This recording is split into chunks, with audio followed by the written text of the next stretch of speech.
ISKCON जाकर हरे कृष्णा हरे राम का जाप करने में कुछ अलग ही आनंद है। अयोध्या घूमने के बाद बड़ा ही मन था प्रेम मंदिर चली गई रायपुर। वृंदावन जाना तो नहीं हो पाया, इसलिए कॉलेज के बहाने चली गई रायपुर इस्कॉन। अब तैयार होने के बाद हम लोग ऑटो से निकल गए।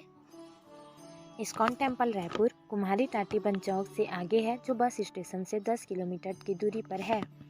रायपुर से बहुत पास में ही आपको वृंदावन घूमने का मौका मिल जाएगा, इसलिए आप कहीं जाए न जाए रायपुर इस्कॉन जरूर जाइएगा।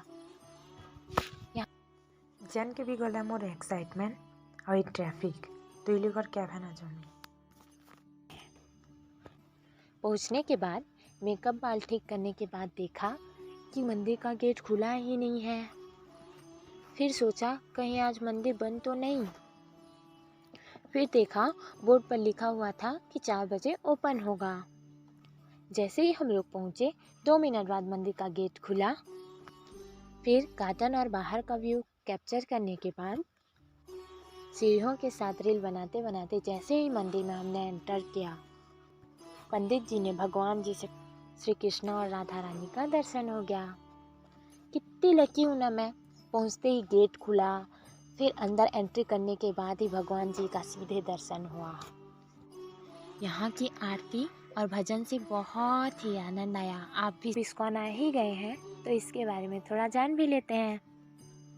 इस्कॉन मतलब international society for Krishna consciousness. ISKCON की स्थापना 1966 में भक्ति वेदांत स्वामी प्रभुपाद ने की थी। इस्कॉन नाम से तो लगता है कि कोई फॉरेन नाम है। जी हाँ, हमने सही सोचा, फॉरेन से इसका कुछ खास संबंध है। इस्कॉन के पीछे का इतिहास बड़ा ही इंटरेस्टिंग है। स्वामी प्रभुपाद जी जो कृष्णा के अंध भक्ति में लीन थे, 69 वर्ष की आयु में विदेश में हरि नाम के प्रचार का दृढ़ संकल्प लिया और कलकत्ता से एक छतरी, कुछ पुस्तकें, एक सूटकेस, $60 लेकर अमेरिका निकल गए। उस दौरान उनको बहुत सारी कठिनाइयों का सामना करना पड़ा। उसी समय भगवान विष्णु के समस्त रूपों का उन्हें स्वप्न में दर्शन हुआ और उन्होंने बिना किसी धन दौलत और सहारे के गीता भागवत और कृष्ण भक्ति के प्रचार का आंदोलन शुरू किया। फिर इस आंदोलन का नाम इस्कॉन रखा और सन 1967 में अमेरिका में भी जगन्नाथ रथ यात्रा निकाला गया। इस तरह भगवान श्री कृष्णा का मंदिर इस्कॉन केवल भारत में ही नहीं बल्कि फॉरेन कंट्रीज में भी स्थापित हुआ और सभी कृष्णा भक्ति तक पहुंच पाए। इनका जीवन तो बहुत ही संघर्षमय रहा। इस्कॉन की स्टोरी के साथ साथ मंदिर भी बहुत ही सुंदर और भव्यशील है। इस्कॉन रायपुर साल 2012 में बनना शुरू हो गया था, पर 3 सितंबर 2024 में कंप्लीट हुआ।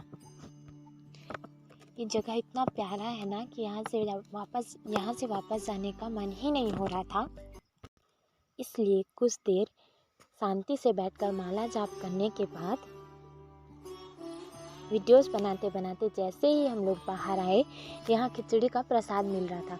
प्रसाद लेने के बाद यहाँ बहुत सारे फ़ोटोज़ लेने के बाद बहुत ही अच्छा लगा। आपको भी जब भी मौका मिले इस्कॉन रायपुर एक बार ज़रूर आइएगा। इतने पास में आपको वृंदावन जैसा व्यू देखने को मिलेगा। तो आपको हमारा इस्कॉन रायपुर कैसे लगा कमेंट में ज़रूर बताइए। रायपुर आसला देखने जो बहुत ही सुंदर जगह थिला। एथर लगी रिव्यू के कैप्चर कर पकाली। नेक्स्ट थर जो मौका मिलवा जरूर इनके आसमी फटो एबार लगी।